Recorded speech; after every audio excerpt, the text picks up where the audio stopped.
Welcome back. This time on Fox Can Fix It. Really tiny project, hopefully. What we're going to do is take this cover off. It should be 4 screws, 1, 2, 3, 4, and put a new bulb in it. I think I've got the bulbs. I believe they're like a 194 maybe a 74. And there's not really enough room to use a big cordless or battery powered drill or anything. Unless you get one like the infomercial, like 90-degree Rockwell whatevers, but.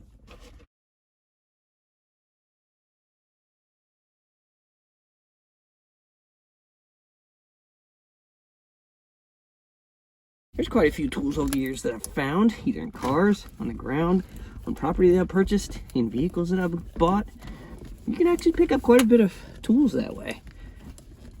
Some not always quality, but then those are the tools you first experiment on. Like if you have a wrench and it's too wide and you need to grind it down to get to that nut so it'll fit in between something. Well, don't go after your good wrenches. Go for one of the ones you found. That's just common sense. This should come up now. Get something under it. Let's see if we can't pop this. I don't know if this has ever been popped up. Doesn't feel like it. Okay, I had to change the angle on this. We had a massive failure and the camera fell down, but it does pop off. So we are right where we were when you left us. Dude, that's disgusting. Well, that's gonna definitely need to be cleaned before I put that back together. There it is. That plastic is brittle and broke, but it's got one clippy thing left. And this is the bulb that lights that up. It's not a 194, it's too small for that. There's a little mark right by my thumb that says GE, but the number after that is gone. So let's go inside. I've got some bulbs in the shop and I can probably replace this one. Okay, let's go. Back in the garage with all my miscellaneous extra bulbs from over the years, this is the one I took out right here. This is one of the ones I had that's a good one. It's a 74. So I was right, it is a 74, not a 194. Which a 74 is really like a downsized 194. So let's go back out, throw it in, make sure it works. Okay, we're back in the truck, and I actually brought both my spare bulbs. But before I put them in, something I saw is, if you can see down in here, enhance. You've got 2 terminals here, 1 and 2 up top, and that grabs one side, positive or negative, don't know, don't care. But if you see on the bottom, these 2 are pinched together. So somebody has replaced this, and it needs to be spread apart. See how that's not apart?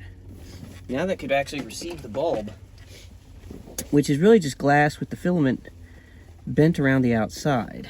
So bulb goes in. Let's try this again. Let there be light. And it was good.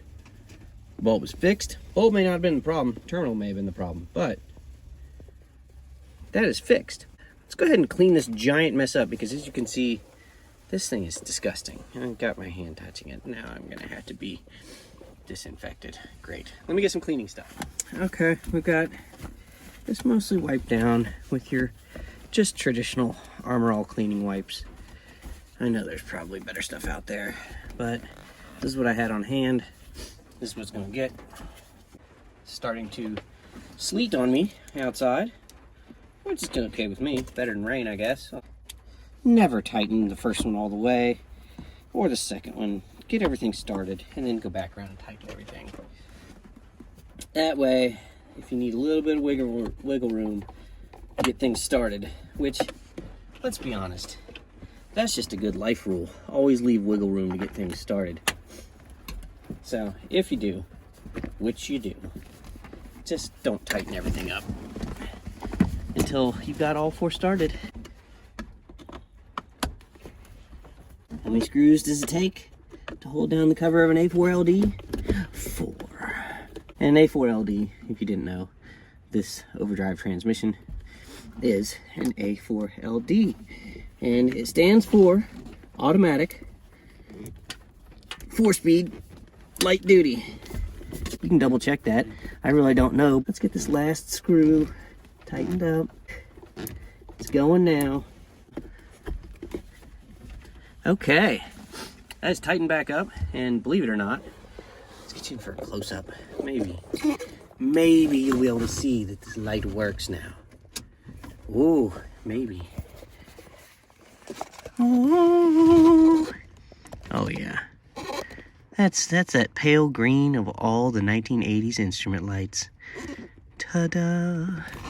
All right, well, a brief repair, but one that was much needed, and we'll see you next time.